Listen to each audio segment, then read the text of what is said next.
Well, thank you, thank you. Thank you. It's good to be here. This is the first time I've spoken in a smoke-filled room, but that'll probably die away a little bit. But this evening we're here to look at evidence for God in the fine-tuned universe, as Pastor Rick was talking about. And if I may give a little trailer, if you've come to all 5 of these sessions this evening and been wondering, where can I get more, where can I get more? I teach at Biola. We have a master's program in science and religion, a master's program in Christian apologetics. There's a certificate program where you can test it and get your feet wet. Can I go back into the academic world after all these years and actually thrive in this? But the kind of things we're talking about this evening are the things we cover in these programs, because it's great to have evidence for God, that he's really there, that he really exists, and thus then that his word is true, and so on. Well, I teach astronomy as my day job or night job, I guess, when the sky is dark. And one of the things that really happens is, students will look through a telescope at the Andromeda Galaxy and go, wow, that's so incredible. God is so cool. And that is the Christian definition of God, right? I believe in God the Father Almighty, the creator of heaven and earth. And if God can make galaxies, then for him to make me is no big deal. I mean, if you can make billions of stars, a human being's trivial. But there's voices out there today that say, no, that's just old myth and superstition. We just got here through the action of law and chance, and that's what science has shown us. Well, the thing with that statement, we just got here through the action of law and chance, is that that is actually something you can evaluate as a scientific question. What are the odds that there could be anywhere in the universe, not just here on Earth and us sitting here tonight, but anywhere in the universe? What are the odds that the universe is the right type for there to be intelligent, complex life in it? And if the odds turn out to be really low and we study that scientifically, well then maybe Dawkins is right and we're here just by chance after all. But if those odds turn out to be really high, well then it's a little embarrassing to Dawkins because it sort of looks like a miracle. This research question actually goes by a formal name known as the anthropic principle, or anthropic coincidences in some sides, and it asks precisely that question. What are the factors necessary in the basic structure of the universe so that something like us, some kind of intelligent life could exist anywhere in the universe? And what's fun is to see this design argument coming back into the sciences, because Darwin, with his theories of origin for origin of species, basically pushed these design arguments off the stage. He said, look, life got here on Earth through this gradual adaptation over generations and over generations. It wasn't like some God was necessary to make it. It started out and then got better and better over time. So it looks designed because it's adapted over time. But when you look at the scale of the universe, you've got only one chance to get the universe right. Moreover, you can't reproduce the Earth. The Earth gives birth to baby Earth and a baby Earth. So there's no adaptation possible in these anthropic principle arguments. You either get it right at the beginning or you just don't get anything out of it later. So this is what makes, to me, as a physicist, as a scientist, the anthropic principle such an interesting question, because it kind of does an end run around the standard evolutionary issues that you deal with so much with God and design kinds of questions. But here's the 2 things we'll look at tonight. One is that the universe formed with precisely the right structure so that complex, intelligent life stands a chance to form in it somewhere. And that also involves a very delicate balance in the physical forces of nature that we see acting out there as well. And I'm impressed that this is a powerful argument in secular circles.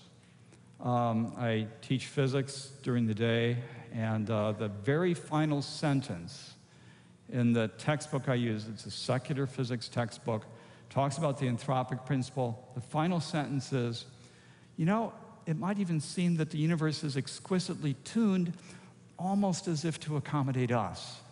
I'm like, you could turn the next page of that last chapter to Genesis and go, let me tell you more about that God who designed it that way. You know, it's like, wow, secular text. I was at a conference where Michael Shermer, who's the editor for the Skeptical Inquirer, rather famous atheist and skeptic, spoke. He was there to trash intelligent design, but what he said was, you know, you Christians out there, those anthropic arguments you have are the best argument you guys have. And I'm like, whoa, hey, you know, if an atheist tells me what keeps him awake at night, I think that must be a good argument. So wow. So I focused on these a bit, as many other scientists have as well. Well, the main thing we'll look at here is basically how did the universe come to be and what's the structure of the universe at large. I'm going to look at the secular models for that because, after all, we're talking to secular people about how they think the universe came to be and what does that evidence show about the existence of God. And the major theory here in the secular circles is, of course, known as the Big Bang Theory. Horrible television show, not that. Okay, good, okay. The real Big Bang Theory is that the entire universe resulted from a single enormous burst of, in one word, energy. The whole universe came out of one initial Big Bang. That's where the term came from. And as that energy expanded and cooled, matter condensed out of it, like water condenses out of steam or something like that, to give us the physical stuff that's in the universe that we see as well. So if you look on the web and so on, you'll see pictures for how the universe came to be, something like this. It started all with a quantum fluctuation, kind of interesting. And then as the universe unfolded, it finally gave rise to us. Again, a purely secular story for how we came to be. I would modify that a little bit and add, look, it wasn't a quantum fluctuation. God had to do something to get it started. Moreover, God had to guide it along the way as well. It's not deism, it's theism that we're seeing in the basic structure of the universe. But again, I won't push it that far. Again, the secular model, though, is what we're focusing on tonight.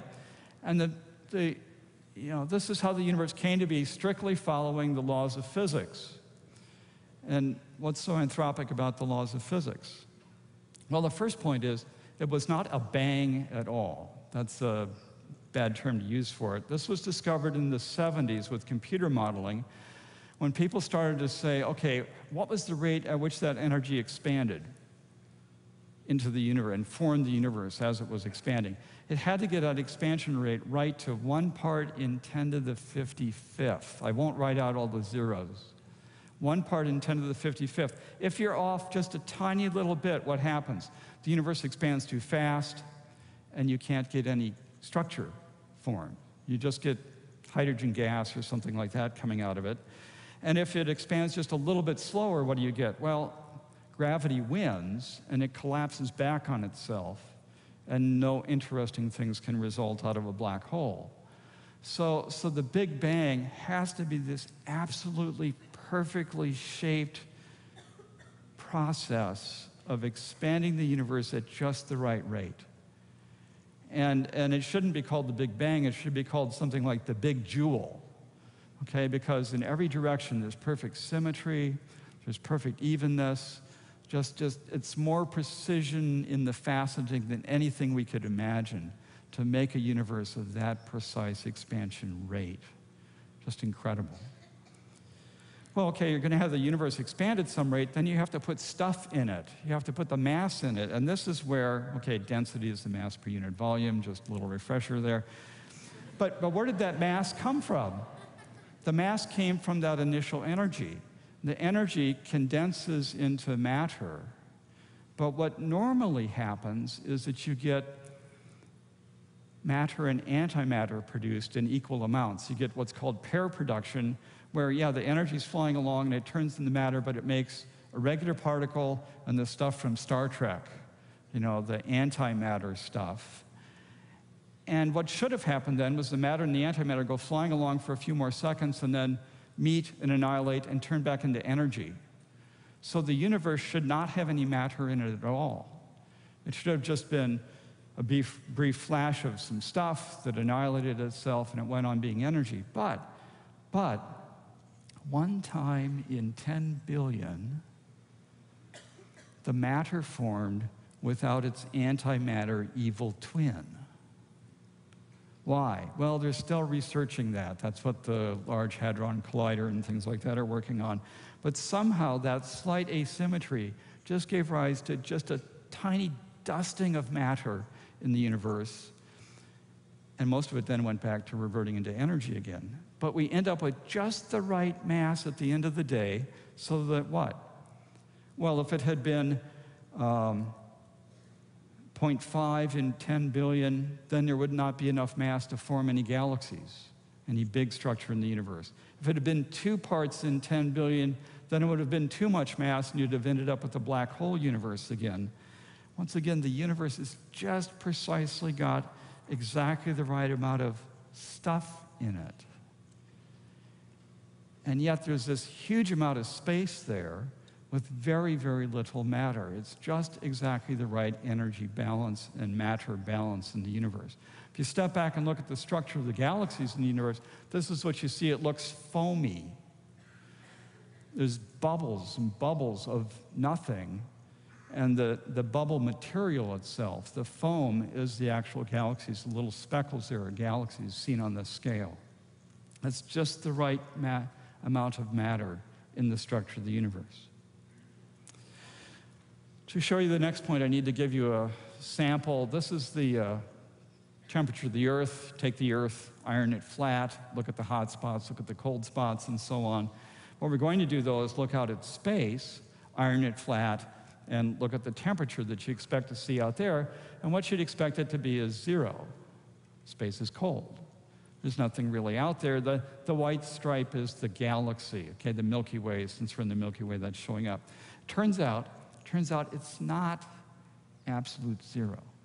It's not cold, cold, cold, cold, cold. It's just cold, cold, cold, slightly. There's a slight residual temperature in the universe that's the leftover energy from that initial explosion. This is one of the evidences for the Big Bang back in 1965 when it was first directly detected. But as they've studied this more, they've seen there's a pattern in that background radiation. It's first seen a little bit with the COBE satellite. The WMAP satellite has refined it even better. If you take out the galaxy and look at the structure, what you're seeing here has been called the fingerprints of the maker by George Smoot, who got the Nobel Prize for first analyzing these. He's not a Christian. But what is in this leftover energy, in that speckle pattern, is the structure of the universe to be. Okay, the cold spots there are going to clump into galaxies and give that foamy structure that we saw in the earlier slide. The red spots, the slightly warmer spots, are going to be the voids in the universe. The pattern for the universe is impressed on the early structure that we see there. And that pattern turns out to be just right. The size of those speckles, the warmth and the coldness of the speckles has to be right to within 1 part in 100,000th, if not a little better. Because it's that graininess that determines the size of the objects that form in the universe as it continues to expand and unfold. What you end up then with is just the right size chunks to give you the galaxies and the stars. If this had been off a little bit, you'd end up with 2 options. Here's our universe, nice stars, nice galaxies in it. If it was a little bit not as speckly or as what you see there, you'd end up with the big gas rather than the Big Bang or the big jewel. And if you were off the other direction with too much mass, too big a clumps, you'd have the big hole as your universe. Again, totally impossible to have anything like complex life in a universe like that. Well, okay, this is fancy stuff he's talking about. The pictures are kind of cool. Okay, but okay, just how delicate is this mass balance in the universe?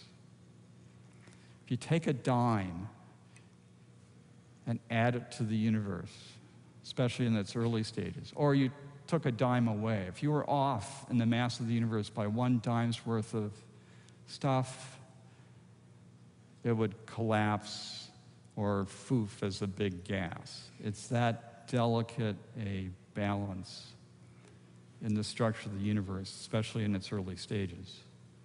So precision, fine-tuning at an incredible level that, again, as people have modeled, how did this thing unfold, how would it have behaved, they've just discovered within the past 30 years or so. Well, there's more. Let's look at another thing that's kind of interesting. The universe turns out to be electrically neutral. The plus stuff and the minus stuff is carried in two different objects. Protons carry the positive charge, and they discovered a few years ago that the proton actually has three things in it, three little quarks, they're called, and each of those carries a fractional charge. Plus 2/3, plus 2/3, minus 1/3 makes plus 1. Do that on a calculator, you'll get 0.999999999. But you know, it makes plus 1, and that's the plus charge in the universe. The electrons carry the negative charge that is exactly minus 1. So wait a second, quarks make the plus stuff, and the electron makes the minus thing, and they exactly cancel each other in terms of their magnitudes. Even when you add 3 of the one together against 1 of the other, you get perfect cancellation in the magnitude of the plus 1 charge, the magnitude of the minus 1 charge. Then you go, oh, okay, well that's cool enough, but then you also have to have exactly equal numbers of these things, the plus stuff and the minus stuff, to add up to be 0. You've got to get them accurate to at least 1 part in 10 to the 37th, otherwise you'd never be talking about gravity. Gravity's so weak in the universe that it's non-existent unless you get big wads of stuff together. If there's any charge in that stuff that doesn't cancel out, you'd be seeing the charge dominating the universe all over the place, but it isn't. And here's the real kicker. They're made at different times. The positive stuff is made in an earlier phase in the universe, and the electrons come along later. So here you have these completely different types of matter, quarks and leptons, the electrons. And yet, by the end of the day, the electrons have been made an equal number to the number of protons.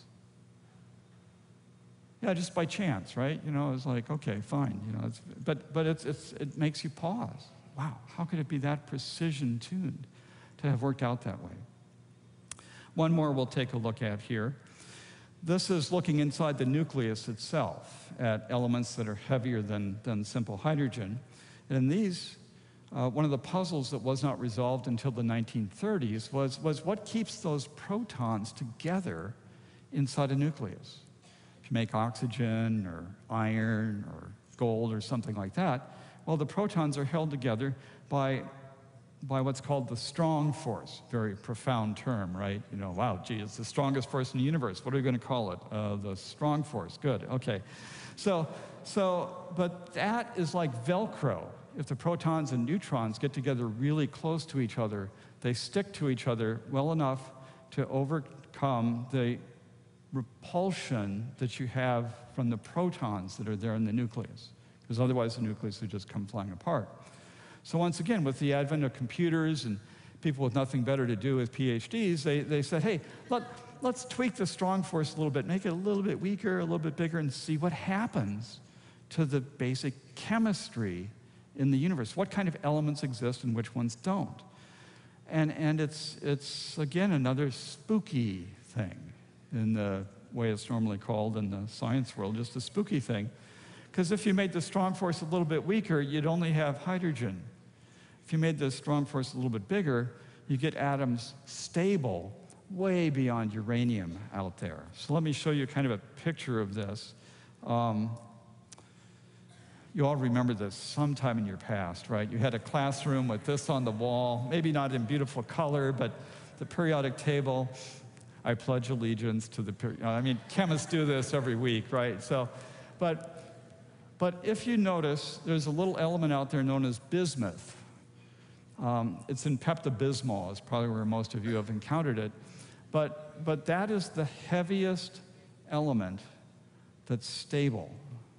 If you go beyond bismuth to the right there, you start getting all the radioactive elements, the ones the nucleus is too big, it's unstable, and it'll eventually decay.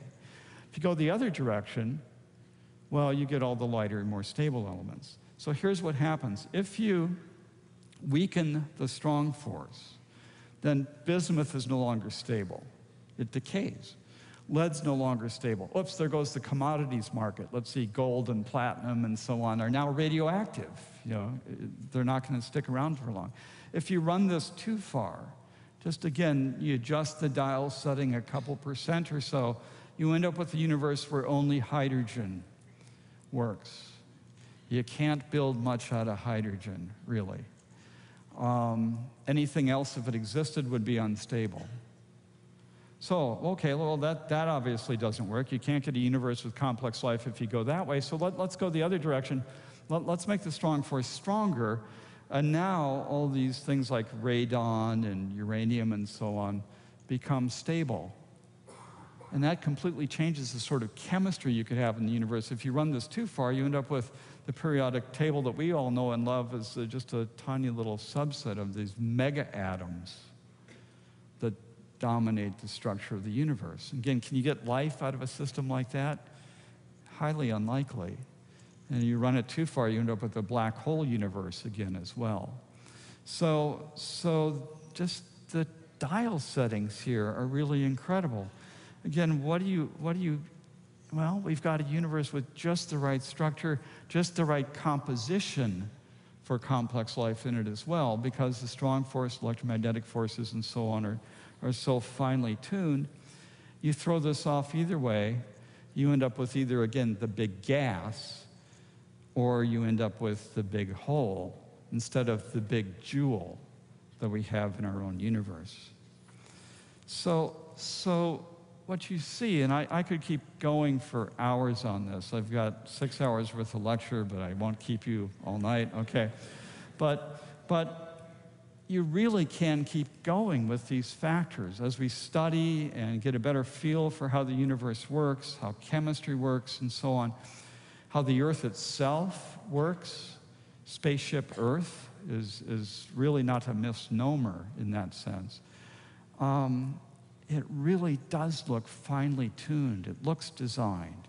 It's incredibly designed with very, very high tolerances. And you start asking this question in the halls of some university or something like that, and people will say, well, yeah, it looks designed, but, we're here, so obviously it must have happened at least once, right? So what's the big deal? But that is a big deal, because how did it happen that way? Was it just by chance? Was it just by law? Is naturalism the only thing I can appeal to explain why the universe is the way it is? And yet for many in the scientific world, that is the only answer that you're allowed. This to me is one of the problems with science today, is that it has focused exclusively on naturalistic answers, even when they're patently wrong. Because, well, that's the only kind of answer we can give. And yet you're asking questions like, how did we get here? Trying to give purely naturalistic answers for that. And yet atheists are bothered by this. Fred Hoyle has kind of a famous quote.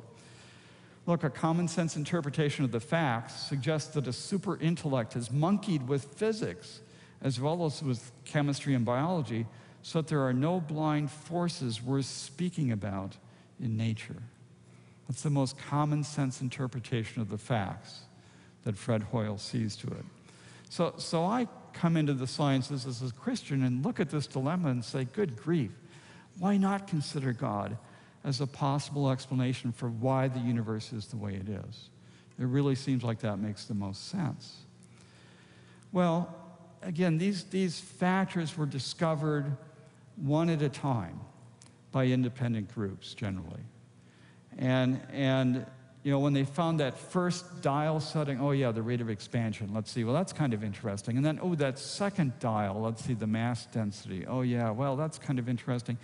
And you find 3 or 4 dials, it starts to get, again, a little spooky is the official vernacular that's used for this. It's like, okay, one dial will take, 2 dials, 3 or 4 or 5. Well, they're now up to something like, depending on who you refer to, 15 to 20 to 40 dials. So the universe looks something like this. And your natural question is, okay, how did all those dial settings get set precisely the way they are so that anything remotely like the universe that we're in could possibly result? Who set those dials? Well, the response to that has generally been to say, oh, well, since our universe is such a lucky throw of the dice, there must have been more throws of the dice. There's got to be other universes out there then. There must have been an infinite number of other throws of the dice. There has to be some universe-generating machine that's just blowing out universes, billions and billions of universes, and sure enough, that lucky throw came up, and here we are.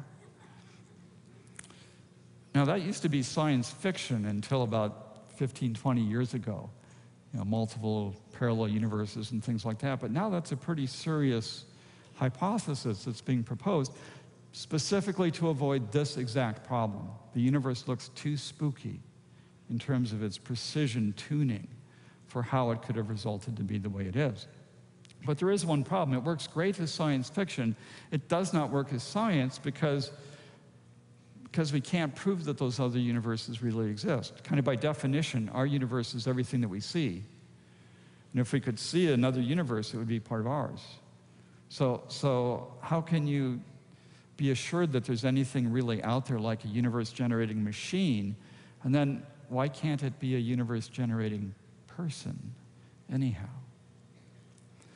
But even more serious for the multiverse, other than it kind of being ad hoc and sort of science fiction, is that some astrophysicists and philosophers thought about this and said, wait a second, if you're going to say that there's universes, billions of universes popping into existence out there all the time, then the most likely universe is this.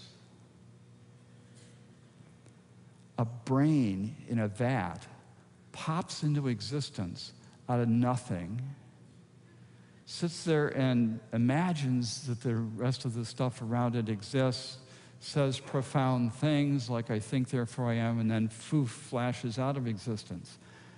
Statistically, this is the most likely kind of universe one would expect to see if the multiverse model is true. In other words, if the multiverse model is true, then it's most likely that you are just in a hallucination. There's nothing real. You just popped into existence, you imagine you're here listening to somebody talk, and at some point you'll pop out of existence and that'll be it. That's, by Occam's razor, the most likely universe that you're in if the multiverse theory is true. Kind of scary to go there, actually. Well, what happened here? I mean, I'm a scientist, okay? I like to be going for truth. What's the world really like? And what's happened here is that naturalism has reached a dead end. What put the natural in naturalism? Okay, how did the universe get here? Well, somehow it started, but with that level of precision, it gets too spooky to just sort of dismiss that anymore. And because science, especially since Darwin, but I don't want to blame him particularly, but science has hitched itself to this naturalistic wagon. It doesn't matter whether the answer is true in the sciences, but it must be naturalistic. And I can, again, come into this as a Christian and say, wait a second here, the simplest, the most rational explanation for how the universe could be the way it is, with that precision, fine-tuning, and everything else, is just that there's a designer behind it who fashioned and crafted and shaped that universe so that we're here to admire and appreciate what he's created. That's the most rational and the simplest explanation for why we're here. And that, it's not a naturalistic one, but I think that's the one that the scientific data most reliably points to that we can see. And there's other people who think that as well. Robert Jastrow is an agnostic. He wrote a book, God and the Astronomers, about how the Big Bang Theory, when it was first proposed, was resisted by astrophysicists because it was too theological. You know, if there's a beginning to the universe, if the universe has not always been here, then good grief, there must have been a beginner. Something started the universe, and that smacks a little, again, theological. But this is a comment that he makes. Jastrow himself was an agnostic. He says, look, for the scientist who's led by his faith in the power of reason, this story ends like a bad dream. We're trying to explain how everything got here, using purely laws of physics and chemistry and maybe a little chance thrown in there. He's scaled the mountains of ignorance. He's about to conquer the highest peak. As he pulls himself over the final rock, we're figuring out how the universe came to be. He's greeted by a band of theologians who've been sitting there for centuries. So an agnostic saying this, realizing, good grief, Genesis has the right creation account. The universe has not always been here. It has a beginning, and it has an incredibly fine-tuned beginning as, again, the fingerprints of the Maker in it. Well, I can't talk about astronomy in this sort of scale without kind of taking you on a bit of a picture of the universe here for a bit. So if I can conclude, the Hubble Space Telescope has done a number of shots where they've kind of been out on the highway and wondered, how fast can this car go? They said, I wonder how far this telescope can see. And these are the ultra-deep field projects. This is the night sky, the constellation Orion up there. Just to give you scale, that's the moon there in terms of the size that you're looking at of the night sky. So this is a nice panoramic view of the night sky here. What the ultra-deep field did was focus down on one tiny, tiny region of space. This is about 1/10 the width of the moon. It's like looking through an 8-foot-long soda straw out at the night sky, okay? So they pointed at what they thought was an empty region of space, don't want to clutter the view with stuff you know, and stared at it for 11.3 days. They were able to detect 1 photon per minute of information coming in from out there. And if they did the whole sky, it would take them 1 million years. Well, actually, I'm exaggerating. Only 900,000 years to do it, okay? So again, this is a fine-scale view of the night sky, and this is the picture. This is the visible limit of the universe that you're able to see here. And it's fun to have a quiet time. You know, Google this ultra-deep field shot, have a quiet time, just stare at it for 10 or 15 minutes in a dark room and go, oh, good grief. You know, a soda straw's view of just a tiny section of what God's made. And the tiny speckles in there, okay, add up to be about 10,000 galaxies. And you're seeing, again, by secular scales, about 13 billion light years out there. And to just think about the precision tuning and, okay, this thing worked out just right for those galaxies to exist with just the right chemicals in there for the possibility of complex life out there someplace in a universe of that scale. And that's something, again, I've reflected on. Good grief, you know, whatever that mind was that made that, what was he like? Okay, obviously, you know, if you're familiar with the Westminster Confession, God's a spirit. He's infinite, eternal, and unchangeable in his being, wisdom, and power. That's what shouts out from this ultra-deep field photo. But then you can ask, okay, but what else could a being who could do that, a being who could create the universe, what else could he do? And here, where I've gone to seminary, I just see this where liberal theologians will just kind of lose it with, oh, Jesus never did any miracles, right? Because that would be breaking the laws of physics and things like that. Oh, Jesus would have never done it. It's like, look, if you created the universe, to heal some blind people, heal lepers. That's like a logical thing you would do to get people's attention because they don't have the Hubble Space Telescope yet to see all that I can do. So you do things like this to get people's attention. It's just perfectly logical to do things like that. If you really are the being who created everything, you would do things to get people's attention. And if you created the universe, well, you created all the metabolic pathways, the biochemistry, and the very elements themselves. So for you to restore, little girl back to life, that's absolutely trivial. If you're the creator of the universe, it's absolutely trivial to do things like this. But what doesn't come out of the ultra-deep field shot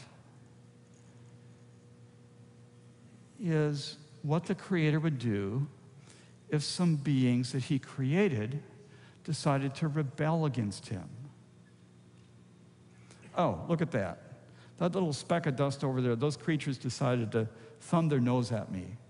So I'll just have a convenient supernova light up, rotisserie the planet, and we'll go create something new someplace else. Why bother to forgive creatures who would rebel against him? That's the incredible thing that we see through the scriptures, God reaching out and saying, look, I'm willing to forgive you. And not just being willing to forgive you, but if you have a God who has that precision in terms of how he manages the energy and the mass and the particles and the forces in the universe, for him to say, wait a second, there's a moral balance as well in the universe. If I'm going to forgive those creatures that have rebelled against me, I've got to balance that someplace else. And that looks like I'm going to have to take that punishment myself. There's standards of integrity and justice that you start seeing that make sense on the scale of the universe, again, from a being who can create a universe with that precision as well. But then you say, well, wait, why? Why would God do something like that? Why would God forgive those creatures? Well, because God loves what he's created. Any craftsman would probably attest to that. You just really, you put the time and effort into it, and you then naturally love it. God's love is so much beyond what any craftsman would have, though, that he would be willing to redeem it. But it's right there in John 3:16. God so loved the world, and that's the cosmos, that he gave his only begotten Son, that whoever believes in him doesn't need to perish but can have eternal life. And that's not just at the scale of the universe or not just at the scale of the earth, but that's at the scale of me personally, you personally. All of us at a personal level, God cares and offers to forgive.